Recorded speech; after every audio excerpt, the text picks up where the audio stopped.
एक बड़ा सुंदर चरित्र। एक बार माता पार्वती जी ने शिव जी से संसार में सुख और दुख के बारे में स्मरण किया। आवाज बढ़ाओ। शिव जी से सुख और दुख के विषय में माता पार्वती जी ने प्रश्न किया। थोड़ा ध्यान से सुनना, बड़ा अच्छा चला। काशी में नंदन वन में भगवान शंकर और पार्वती जी थे।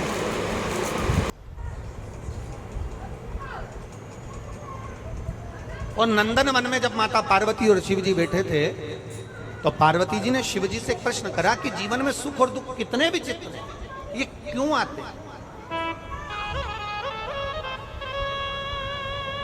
सुख मिला तो क्यों मिला और दुख मिला तो क्यों मिला? ये माता पार्वती जी ने शिव जी से प्रश्न किया।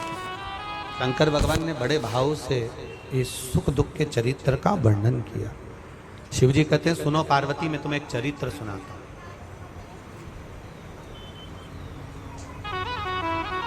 नंदनवन काशी में बैठे हैं।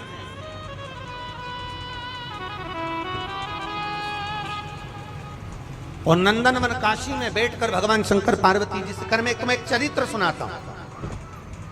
एक सेठ जी, करोड़पति, धनपति, अरबपति, बहुत पैसा है। दुनिया का सारा ठाठ सेठ जी के पास में, दुनिया का सारा वैभव सेठ जी के पास में, करोड़ों का धन सेठ जी के पास में, गाड़ी बंगला सब कुछ सब दिया परमात्मा ने, बहुत दिया। पर सेठ जी कंजूस थे और उन्होंने अपनी जिंदगी में आज तक एक चवन्नी का दान नहीं किया, कभी किसी को एक गिलास पानी नहीं पिलाया। रिश्तेदार भी अगर आ जाएं तो वो पानी ना पिलाए, भोजन ना कराए, तो रिश्तेदारों ने आना भी बंद कर दिया। कोई नहीं आता, कभी दान नहीं करा। और उसके यहाँ का नियम था, सेठ जी के 3 बेटे, सेठ जी के तीनों बेटों में से 2 बेटों की शादी हो गई, एक बेटा कुंवारा था, सबसे छोटा वाला। छोटे बेटे की शादी होना थी, सेठ जी ने संबंध देखा और बच्चे का विवाह करा। छोटी बहू घर के अंदर आ गई। छोटी बहू आई तो घर की जो जेठानियां थी, दोनों जेठानियों ने छोटी बहू को अपने कमरे में बिठाया और बिठाकर समझाया, सुनो,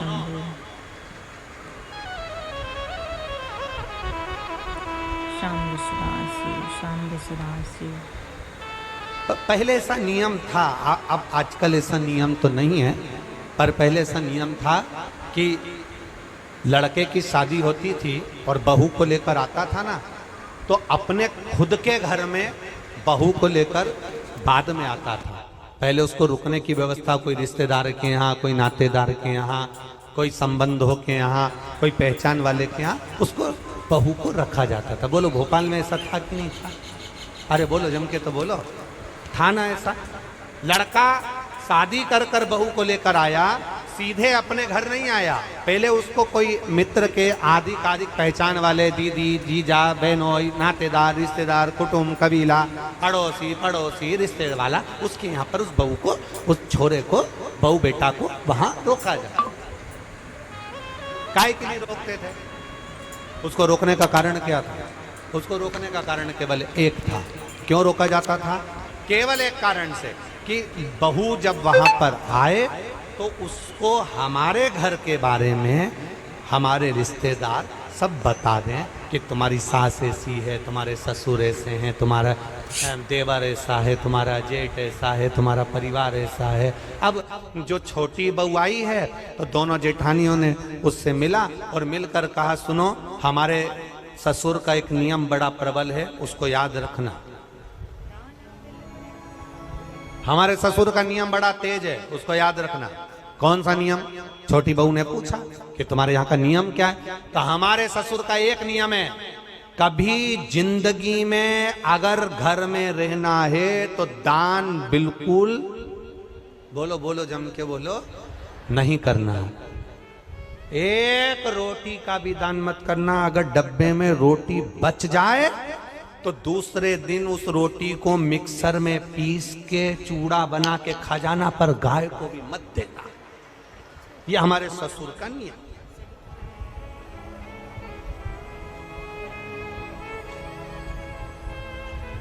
मेरा विश्वास कहता है अपने भोपाल की तो ऐसी बहू नहीं होगी और ना ऐसा कोई रिश्तेदार होगा कि रोटी गाय को भी ना दी जाए, कुत्ते को भी ना दी जाए और पक्षी को भी ना दी जाए। एक विश्वास कहता है मेरा, भरोसा कहता है मेरा, और हमारा भरोसा ये कहता है कि सनातन धर्म में ऐसा कोई व्यक्ति नहीं जो गौ माता को एक रोटी ना देता हो, सब देते हैं। सनातन धर्म में ऐसा कोई, हम दूसरे की कोई बात नहीं कर रहे, हमें अपने घर से मतलब है, हमें अपने घर से। कई लोग आपको मिलेंगे, कई लोग आपको कहने आएंगे, वो दूसरे की बात करेंगे कि उन्होंने ऐसा कर दिया, उन्होंने वैसा कर दिया। हमें दूसरे धर्म से कोई मतलब नहीं, हम अपना घर देखें ना पहले। आज के समय में लोग अपना घर देख नहीं रहे, अपना सनातन धर्म देख नहीं रहे और दूसरे धर्म से मतलब रखे तो क्या मतलब उसका। हमें अपने से मतलब है, अपना घर हम देखें, अपना परिवार हम देखें। कहा हमारे यहां का नियम है, एक रोटी भी गाय को ना जाए, एक रोटी भी कुत्ते को ना जाए, जरा सा भी दान नहीं करोगे। छोटी बहू से कहा नियम याद रखना। छोटी बहू ने मन में सोचा मेरे पिताजी तो हमेशा कहते थे कि दान करो, धर्म करो, साथ जाएगा। दान करोगे साथ जाएगा, रोटी खिलाओगे साथ जाएगा, किसी को पानी पिलाओगे साथ जाएगा, ये बाकी का तो सब यहीं छूट जाएगा। बाकी का जो तुमने दान धर्म पुण्य करा, कथा सुनी, स्मरण करा, कीर्तन करा, मंत्र जाप करा, दान दिया, यही तो साथ जाएगा। अब इस छोटी बहू के पिताजी ने ये समझाया था और ससुर जी कह रहे कि एक अन्न का दान नहीं होना चाहिए, 1 रुपया दान नहीं होना चाहिए। बड़ी बड़ी ठीक है, जाई विधि राखे राम, वो जम के बोला करो जरा, ताई विधि राई। हम तुमसे बार बार इसलिए बुलवाते हैं कि तुम्हारे पास में कोई बैठी हो और वो कर रही हो तो तुम उसके पास में बैठकर कम से कम बोल तो दो। जैसे ही बोलोगी वो भी जाग जाएगी, थोड़ी बहुत तो उठ ही जाएगी। अब छोटी बहू ने कहा ठीक है, जाई विधि राखे राम, ताई विधि, और सीताराम सीताराम सीताराम कही चालू। बहू रहने लगी। 4 महीने बीते, बहू छज्जे में कपड़े सुखा रही थी, गैलरी में कपड़े सुखा। नीचे एक भिखारी आ गया, उसने आवाज लगाई, 3 जन्म से कुछ नहीं खाया है, भूखा हूं, भोजन दे दो। क्या बोला वो? कितने जन्म से? 3 जन्म से कुछ नहीं खाया है, भूखा हूं, भोजन दे दो। बहू कपड़े सुखा रही थी, उसकी आंख में आंसू भर गए। हमारा नियम है, हमारे ससुर का नियम है, दान नहीं कर सकते। अब बोलूं तो बोलूं क्या इसमें? छोटी बहू अपने पिता के संस्कारों को छोड़ ना पाई और ऊपर कपड़े फटकते फटकते, कपड़े को जब पानी से निचोड़ते हैं, निचोड़ कर सूखने डालते हैं, एक बार फटक देते हैं। फटकने का मतलब ये होता है कि पानी झड़ जाए से मतलब नहीं होता। फटकने का मतलब ये होता है उसमें जो सल हैं वो अच्छे हो जाए। फटका, और फटकते समय तार पर गैलरी में कपड़ा डालती डालती बोली,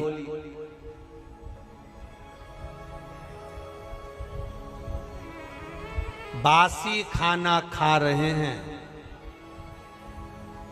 कल हमारा उपास है। क्या बोली? आप भी बोलो, जम के बोलो। बासी खाना खा रहे हैं, कल हमारा उपास है। इतना भिखारी ने सुना और भिखारी चले गया। अब भिखारी तो चले गया, पर नीचे जो कुर्सी डाल के अखबार पढ़ रहा था, कौन? जम के बोलो, ससुर। बस उसने सुन लिया। अच्छा हुआ तुमने ससुर बोला हो, नहीं तो एक जगह कथा कर रहे थे, उन्होंने कह दिया एक भिखारी तो चले गया, पर नीचे जो कुर्सी डाल के अखबार पढ़ रहा था, तो लोगों ने कह दिया वो भी। भोपाल के लोग, एक बात तो है, इस मामले में समझदार बहुत है। जबरदस्ती लोग भोपाली लोगों का, भोपाल के लोगों के कह देते हैं साहब माँ तो इतनी गाली बकते हैं, माँ तो ये साड़ा तेड़ा बोलते हैं, साहब माँ तो बात बात में अपशब्द कह देते हैं। हमने देखा, अभी हमको भी यहाँ पर 3 दिन हो गए, सब अच्छे से ही बोल रहे हैं, सब अच्छे। एक भी ऐसा नहीं मिला जो गड़बड़ बोला, एक भी। बड़े भाव, वो तो दुनिया के लोग हैं, कहते रहेंगे, अपन तो अपना भजन करो। भिखारी चले गया, कुर्सी डालकर अखबार पढ़ रहा था। कौन? ससुर।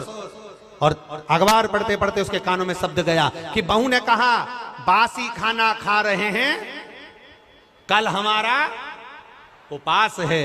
भिखारी तो गया, ससुर को क्रोध आ गया और ससुर को गुस्सा आया। बताओ, कल की आई बहू 4 महीने नहीं हुए, इसको कौन सा बासी खाना खाने को दे दिया और कौन सा इससे उपास करवा दिया? इतना अच्छा खाना मिल रहा है, रोज ताजा खाना खा रही है, अच्छे से रह रही है, इसका पति कमा रहा है और हम उपास करा रहे हैं। ससुर को क्रोध आया, उसने दोनों बहुओं को बुलाया, बड़ी बहुओं को बुलाकर कहा अब इस बहू को मैं अपने घर में नहीं रख सकता, क्योंकि इसने मेरी बदनामी कर दी एक भिखारी के सामने, मेरी बदनामी कर दी है भिखारी के सामने।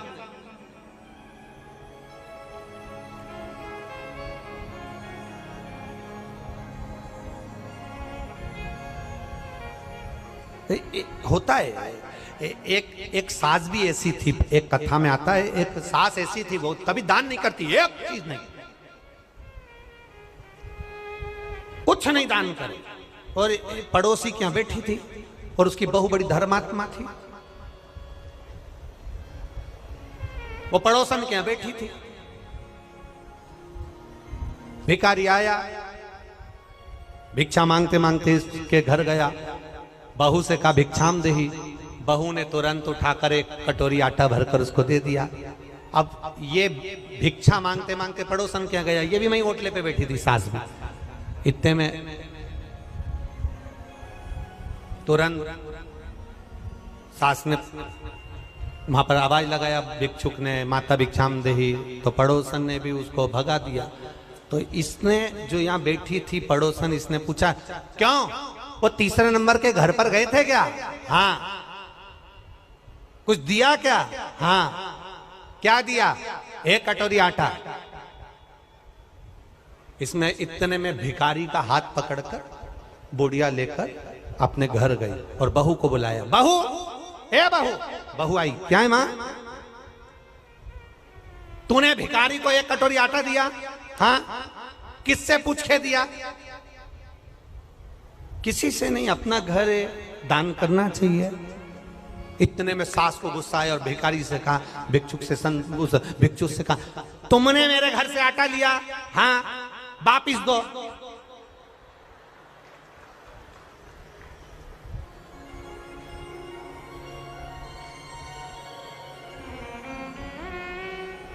भिखारी ने कटोरा भर के आटा निकाला, दे दिया।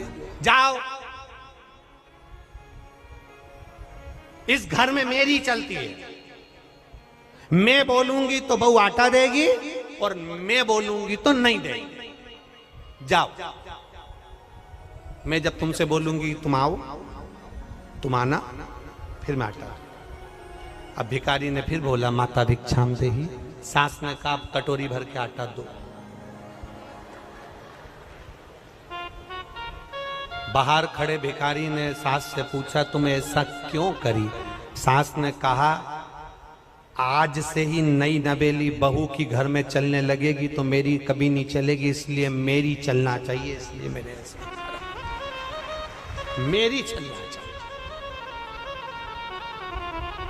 अब ससुर जी बैठे थे, ससुर ने बहुओं को बुलाया, इसने तुम्हारी इज्जत खराब कर दी। ये कह रही है कि बासी खाना खा रहे हैं और कल हमारा उपवास है। बताओ कौन सा बासी खाना खिलाया इसको? कल की आई हमें बदनाम कर रही है। अब तुरंत ससुर ने पत्र लिखा और समधी जी को भेजा, आप अपनी लड़की को लेकर चले जाओ क्योंकि ये हमें बदनाम कर रही है, ऐसी लड़की हमें नहीं रखना, हम इसको ताज़ा खाना खिलाते हैं, ये बासी खाना खाने की बात करती है। एक भिखारी को इसने ऐसा ऐसा बोला है। और समधी के पास पत्र गया, समधी की आंख में आंसू भर गए। मेरी बेटी को 4 महीने हुए हैं शादी को, कैसे लेकर आ जाऊं? और मेरी बेटी ऐसी है ही नहीं, मैंने उसको संस्कार दिए हैं, वो कभी गलत कर ही नहीं सकती, ये मेरा विश्वास कहता है, ये मेरा भरोसा करता है। मैं कैसे कह दूं कि मेरी बेटी ने कुछ गलत कहा होगा, कि मैं भूखी मर रही हूं या मेरे उपवास कर रही हूं या हम बासी खा रहे हैं? ये मेरी बेटी बोल नहीं सकती, भले बासा खा लेगी पर बोल नहीं सकती। आखिर हुआ क्या है? ससुर ने, समधी ने पंचायत बिठाई और पंचायत में बैठे हुए लोगों से कहा क्या मेरी बेटी ऐसी है? नहीं, तुम्हारी बेटी तो संस्कारवान है, ऐसा बोल ही नहीं सकती। बुलाओ समधी को। और बुलाया सेठ जी को। बोलो सेठ जी क्या बात है? सेठ जी ने कहा ये खड़ी लड़की, ये खड़ी मेरी छोटी बहू, इसने भिखारी से कहा हम बासी खाना खा रहे हैं और कल हमारा उपवास है। पूछो नहीं बोला क्या इसने? रोज ताजा खाती है, चाय बनाकर पीती है, दूध पीती है, गरम गरम भोजन करती है, फिर इसने कैसे कह दिया कि बासी खाना खा रहे हैं और कल हमारा उपवास है? इतने में पंचायत ने बेटी से पूछा, बेटी बता कि बासी खाना खा रहे हैं, कल हमारा उपवास है, तूने भिखारी से ऐसा क्यों कह दिया? बेटी कहती है मेरे पापा कहते थे ये जो मकान दिख रहा है, जो ये दुकान दिख रही है, जो ये गाड़ी दिख रही है, ये हमने पूर्व में करा होगा, बासी है, पुराना करा था तो आज मिल गया, और अगर आज नहीं करेंगे तो कल भूखे मरना पड़ेगा, इसलिए उपवास करना पड़ेगा। ये बासी है, 50 लाख की गाड़ी में घूम रहे हो, समझ लेना पूर्व का हमारा पुण्य है। अच्छा भोजन कर रहे हो, समझ लेना पूर्व का हमारा पुण्य है। खूब धन है तुम्हारे पास में, समझ लेना पूर्व का हमारा पुण्य है। आज अपना राशि ठाठ है, ये पूर्व का पुण्य है। हमने पूर्व में कुछ अच्छा करा होगा, बासी खाना खा रहे हैं, पूर्व का करा था, आज हमें सुख मिल रहा है। और अगर आज हम दोनों हाथों से नहीं करेंगे तो कल 3 बत्ती चौराहे पर कटोरा लेकर भीख मांगते हुए भूखे मिलेंगे। पूर्व का कर्म है हमारा। आपको लोग सलाम ठोक रहे हैं, आपको लोग नमन कर रहे हैं, आपको लोग प्रणाम कर रहे हैं, आपको लोग दंडवत कर रहे हैं, आपको लोग नमन कर रहे हैं, आपकी लोग बात सुन रहे हैं, आपका जय जयकार हो रहा है, आप गाड़ी में घूम रहे हैं, 4 बंगले आपके पास में हैं, खूब अच्छा मकान, खूब अच्छी पत्नी, बच्चे, परिवार, कुटुंब, कबीला सब अच्छा मिला है। समझ लेना उस परमात्मा की कृपा है। दोनों हाथों से पुराने समय में करा था इसलिए आज मिल गया। आज दोनों हाथों से करते हुए चलना तो अगला जन्म जब मिले तो भगवान फिर टूटमान होकर देता चले, इसलिए दोनों हाथों से लुटाते चले। आज बासी खाना बोलो बोलो जम के खा रहे हैं। पति अच्छा मिला है, समझ लेना अच्छा परिवार मिला है, समझ लेना अच्छा घर मिला है, समझ लेना सुनने को कथा मिल रही है, समझ लेना पूर्व में कुछ अच्छा करा होगा, आज मिल रहा है। वीडियो यहाँ पे समाप्त होने पूर्व में आई होप आप लोगों को वीडियो अच्छा लगा होगा। तो पूजा और भक्ति से जुड़े और वीडियो में लाती रहूँगी। राधे राधे सभी को।